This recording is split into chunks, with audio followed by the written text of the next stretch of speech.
Hello Andhraprabha. Vijay Tamil Nadu విజయం ఇప్పుడు దేశ రాజకీయాల్లో చర్చనీయాంశంగా మారింది. ఆయనకు దక్కింది అనూహ్య విజయం.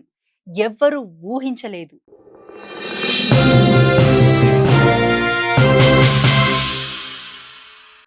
ఒకటో రెండో సీట్లకు పరిమితం అవుతారని అందరూ అనుకున్నారు. కానీ కొడితే సీఎం కుర్చీనే కొట్టేస్తానని సైలెంట్ గా విజయం సాధించాడు.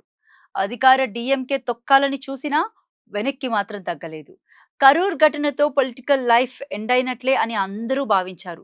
కానీ అది అంతం కాదు, ఆరంభమే అని నిరూపించారు. ద్రవిడవాద రాజకీయ మైదానంలో ఘన విజయం సాధించిన సీఎం కుర్చీ అధిరోహించారు. టీవీకే పార్టీని స్థాపించి జస్ట్ 2 సంవత్సరాలే అయింది.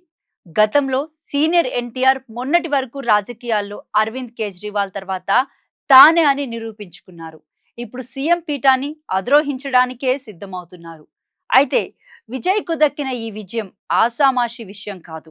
మెల్లిగా ప్లాన్ ప్రకారం పావులు కదిపారు. తమిళనాడులో తనకు కలిసొచ్చే అవకాశాలను ఒక్కొక్కటిగా అందిపుచ్చుకున్నారు. ముఖ్యంగా విజయ్కు మాస్ లో విపరీతమైన ఫాలోయింగ్ ఓ కారణంగా చెప్పొచ్చు. మరోవైపు ఇప్పటి జంజీవ్తో పాటు యూత్ లో విజయ్ కు బిభత్సమైన ఫ్యాన్స్ ఉన్నారు. అందులో మెజారిటీ ఫ్యాన్స్ తో పాటు వాళ్ళ ఫ్యామిలీలు ఈయనకు ఓట్ బ్యాంక్ గా మారడం విజయ్ గెలుపులో మరో కారణం. తన అభిమానులను విజయ్ కూడా బలంగా నమ్మారు.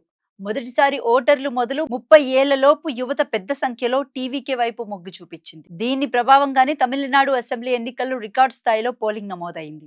మరోవైపు ఉత్తరాది తెలుగు రాష్ట్రాలతో పోలిస్తే తమిళనాడులో సినిమా నటులంటే అభిమానులకు ఓ రకమైన పిచ్చి అని చెప్పాలి. ఇంట్లో కన్నవాళ్ళను తిట్టినా పెద్దగా ఫీల్ అవ్వం, కానీ వీళ్ళు తమ అభిమాన హీరోని తిడితే మాత్రం రెచ్చిపోతుంటారు. అలాంటి కల్ట్ ఫ్యాన్స్ విజయ్ కు తమిళనాట చాలా మంది ఉన్నారు. ముఖ్యంగా జోసఫ్ విజయ్ వెనుక క్రిస్టియన్ ఓటర్స్ కూడా ఉన్నారు.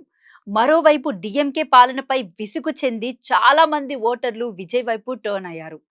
మరోవైపు దళిత ఓటర్లతో పాటు న్యూట్రల్ గా ఉండే హిందూ ఓటర్లు కూడా చాలా మంది విజయ్కే ఓటేయడం వంటి కారణాలు తమిళనాట అతన్ని కింగ్ గా నిలబెట్టాయని చెప్పాలి. అటు డిఎంకే స్వయం కృతాపరాధాలు ఈ విజయానికి బాసటగా మారాయి.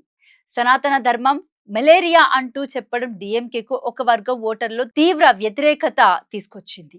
విజయ్ ఇచ్చిన ఎన్నికల హామీలు వంటివి అనుకూలంగా మారాయి. మరోవైపు తమిళనాడులో టీవీకే దూసుకెళ్లడానికి ప్రధాన కారణం ప్రజలు మార్పు కోరుకున్నారు.